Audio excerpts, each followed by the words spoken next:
Bonjour et bienvenue dans ce nouvel épisode du podcast Mamzelle Titia. Ici, je te propose de libérer la femme qui est en toi.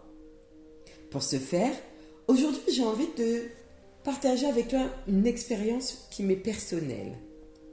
Je pense que cela parlera à beaucoup de femmes. Il s'agit des responsabilités qui sont attribuées aux filles aînées d'une famille. Le sentiment d'injustice que cela peut générer, les responsabilités que l'on doit endosser très tôt et très jeune, et surtout, comment est-ce que cette expérience peut impacter notre vie à l'âge adulte. Lorsque j'étais petite, j'avais souvent ce ressenti d'injustice. Je suis la deuxième de ma fratrie et j'ai 11 mois d'écart avec mon grand frère. Il y avait beaucoup de différences. J'étais tenue de veiller sur mes petits frères et sœurs, d'apprendre à tenir une maison, de savoir faire à manger. Par exemple, on avait chacun notre tour de vaisselle. Mais si par malheur, mes frères ou bien ma sœur, ou bien on ne savait pas qui était le tour de vaisselle, tout simplement, d'office, automatiquement, c'était à moi d'aller le faire. Ce que je ne supportais pas. Donc, je me rebellais en disant, mais pourquoi, c'est injuste, c'est pas mon tour, je vois pas pourquoi ça m'a de le faire, etc. La réponse de mes parents, c'était que j'étais la plus grande, donc si personne ne savait à qui était le tour, d'office ça tombait sur moi parce que j'étais l'aînée et que j'étais une fille et que je devais savoir tenir une maison. Donc je me demandais toujours, mais pourquoi est-ce qu'on me faisait porter un poids des responsabilités que eux n'avaient pas en fait? C'est vrai qu'à cet âge-là, je ressentais vraiment au fond de moi beaucoup d'injustice. J'avais ce regard de petite fille qui sentait la révolte, une incompréhension face à cette répartition inégale des rôles. Je trouvais tout simplement injuste qu'on me sollicitait plus moi qu'eux. En grandissant, j'ai réalisé que cette différence était une composante de notre société. Finalement, ce n'était pas que mes parents étaient injustes, mais c'est qu'ils me préparaient en quelque sorte à ce qui m'attendait une fois adulte. Ce n'était pas juste une question de répartition des tâches avec mes frères et sœurs, non du tout. Je me suis aperçue que cette inégalité, elle était présente partout dans notre société. On faisait de la différence entre les hommes et les femmes. La femme est souvent celle qui reste à la maison pour s'occuper des enfants.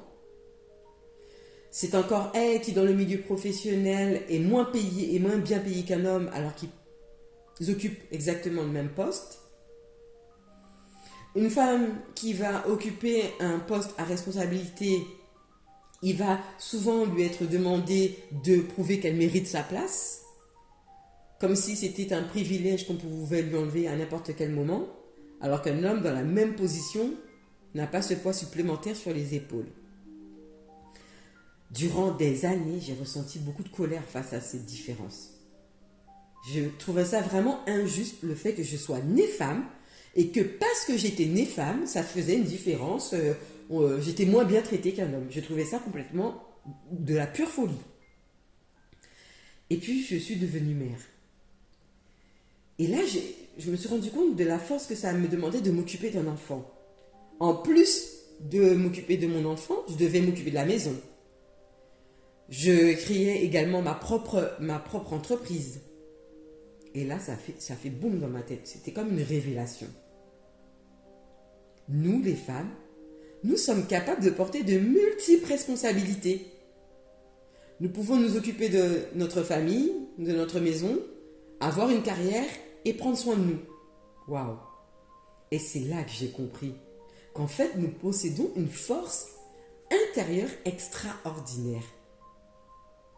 Il n'était plus question pour moi de me sentir injustement traitée.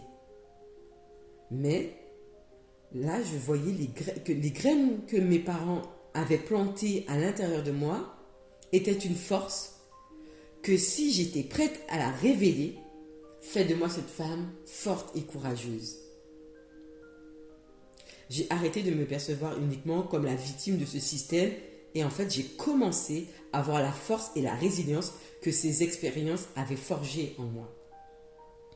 Être capable de tout gérer, d'être là pour les autres, tout en poursuivant mes propres rêves et mes propres ambitions, c'était une preuve de cette force que nous possédons toutes. Finalement, ce que j'ai envie de partager avec vous ici dans cet épisode, c'est que notre perception du monde va impacter notre vie. Tant que j'étais dans mon rôle d'injustice, je ne pouvais pas transformer ce que je trouvais injuste. J'ai arrêté de voir la situation comme une injustice et elle s'est transformée en une opportunité de comprendre de quoi j'étais capable. Et là, tout a changé. Alors, bien évidemment, cela ne veut pas dire qu'il faut accepter les inégalités ou s'y résigner. Non, non, sûrement pas. Ce qu'il faut, c'est reconnaître cette force en nous, la cultiver et la transformer en un moteur pour changer les choses autour de nous. Nous ne sommes pas condamnés à être seulement des aidantes ou des nourricières. Nous sommes capables de prendre notre vie en main, de réussir dans nos carrières, d'éduquer nos enfants et aussi de grandir personnellement. Être l'aîné, c'est vrai que ça n'a pas toujours été facile pour moi.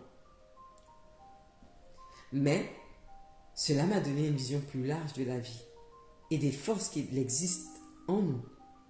Ce sentiment d'injustice que je ressentais enfant a fini par m'ouvrir les yeux sur la puissance que j'avais, que nous avons toutes. Alors, à toutes les femmes qui écoutent cet épisode aujourd'hui, je vous encourage à ne pas seulement voir les injustices, mais tourner la caméra vers vous et vers les forces que les expériences vous donnent. J'ai envie de vous laisser avec cette réflexion. Comment allez-vous utiliser cette force pour vous élever et changer votre monde?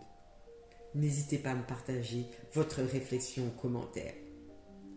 Je vais vous laisser. Je vous souhaite énormément de bonnes choses et je vous dis à très bientôt pour un prochain épisode.